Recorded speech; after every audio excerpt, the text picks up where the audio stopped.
Hi! ఇవాళ ఎర్ర దుంపతో chips ఎలా చేయాలో చూద్దాం. సో, నేను ఒక గ్లాస్‌లోని కొంచెం నీళ్ళు తీసుకొని అందులో ఉప్పు వేశాను. ఈ ఉప్పు చిప్స్‌కి సరిపడినంత అనమాట. సో, ఫస్ట్ ఎర్రదుంప బాగా తొక్క తీసి బాగా కడుక్కోవాలి. ఆ తర్వాత ఇలాగా గ్రేటర్ దగ్గర ఇలాగ చిప్స్ షేప్‌లో గ్రేట్ చేసుకొని డీప్ ఫ్రై చేసుకోవడమే.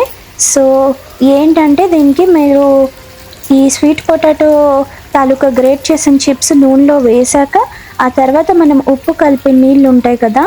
సో, అవి వేస్తాం. కొంచెం సౌండ్ వచ్చి బుడగల్లా వస్తే కంగారు పడొద్దు. చిప్స్‌కి ఉప్పు పడుతుందనమాట. సో, ఉప్పైతే ఇలాగే మనం వేసుకోవాలి. తర్వాత సీజనింగ్ మీ ఇష్టం. చిప్స్ తీసేసి కూడా చేసుకోవచ్చు.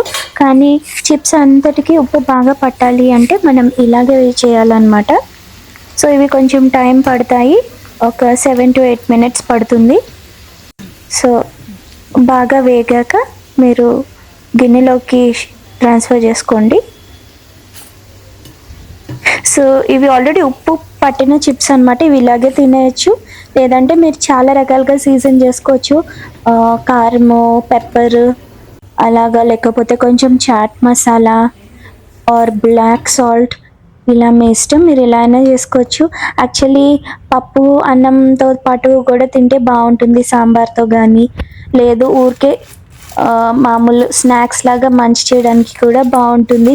ఎప్పుడు పొటాటో చిప్స్ ఏం తింటాం. సో, ఇలా స్వీట్ పొటాటోతో కూడా మనం చేసుకోవచ్చు. సో, ఎర్రదుంప అంత తొందరగా అందరూ ఇష్టపడకపోవచ్చు. సో, ఇలా ట్రై చేయండి. పిల్లలు కూడా ఇష్టంగా తినొచ్చు. ఓకే. బాయ్.